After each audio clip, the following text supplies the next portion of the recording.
sea of faces. You know, it takes me back to 2003 when we organized the first RT1, and there was 200 delegates present. A lovely afternoon to you all, ladies and gentlemen, and salam sejahtera. Yang Berhormat Tan Sri Bernard Dongkok, Minister for Plantation Industries and Commodities, Malaysia. Mr. Nagarajan, Deputy Secretary General of the Ministry of Plantation Industries and Commodities, Malaysia. Ambassador Paul Beckers and members of the Diplomatic Corps. Mr. Jonathan Porridge, our keynote speaker. Professor Bungaran Sari, advisor to the RSPO. Members of the media, chairs, speakers, and delegates, distinguished guests, and ladies and gentlemen. May I also take this opportunity to welcome Madam Maria del Rosario Gureda da Mesa, the former Minister of Communications and Information Technology from Colombia. On behalf of the RSPO Board and the Secretary General and the fraternity that are present here today, may I say how honored and privileged we are to have the presence of Yang Berhormat with us in this beautiful island of Borneo,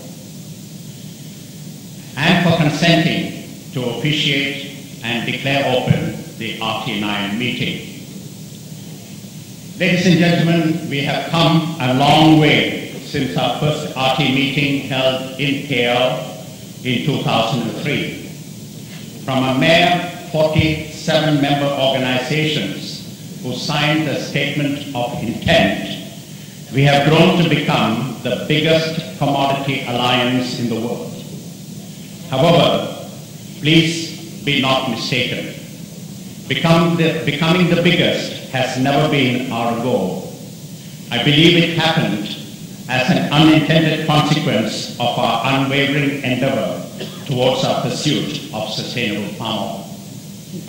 Ladies and gentlemen, we have achieved much in the past 8 years, with countless achievements, latest being 723 members from around the world, 1.1 million hectares of production area, 132 palm oil mills, 356 supply chains and facilities, and 6.85 million tons of sustainable palm products, that is CPO and palm kernel, certified to date to RSPO standard.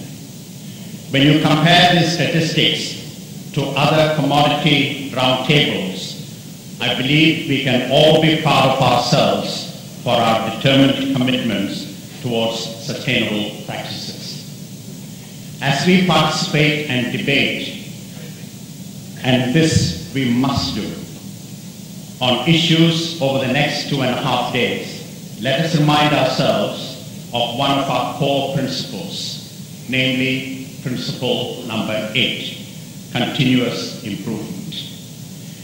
That to me means, while we stand tall and be proud of ourselves, we must also acknowledge and recognize that we have a long way to go towards achieving sustainable development of the global palm oil industry. In other words, ladies and gentlemen, RSPO is still work in progress.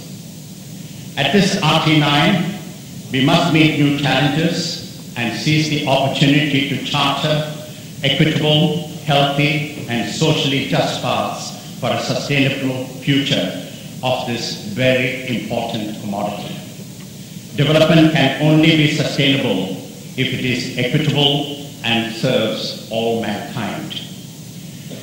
May I take this opportunity to thank Mr. Darrell Weber, the Secretary General, the Secretariat staff, the organizing committee, and our event organizers, Alan and Selina from GB Works, for putting this meeting together.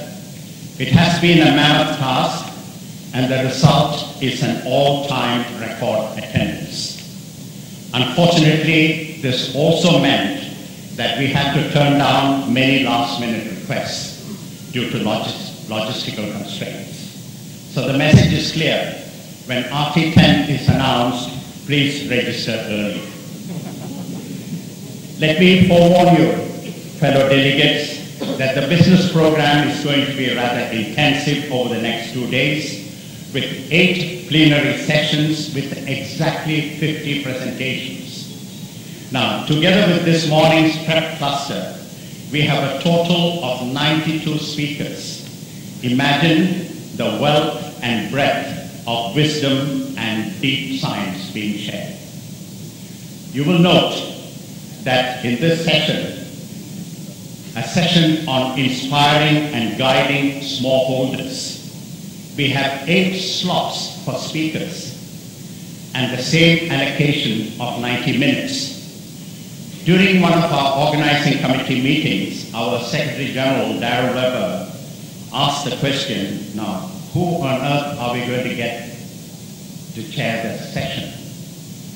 Someone from the organizing committee said, we will need the good Lord.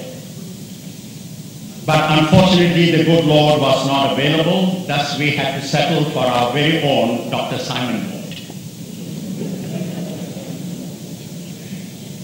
Ladies and gentlemen, in the run-up to RT8 in Jakarta last year, some media skeptics described RSPO as an incredibly clever public relations exercise. My answer to those critics then and now is the same.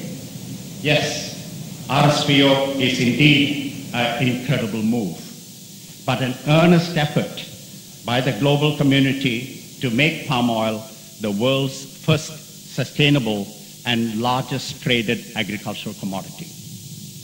With that, ladies and gentlemen, it is now with great pleasure I now invite the president of RSPO, who, by the way, is the only president we have had as such, to deliver his welcome address. Mr. Jan Kees-Wys, please.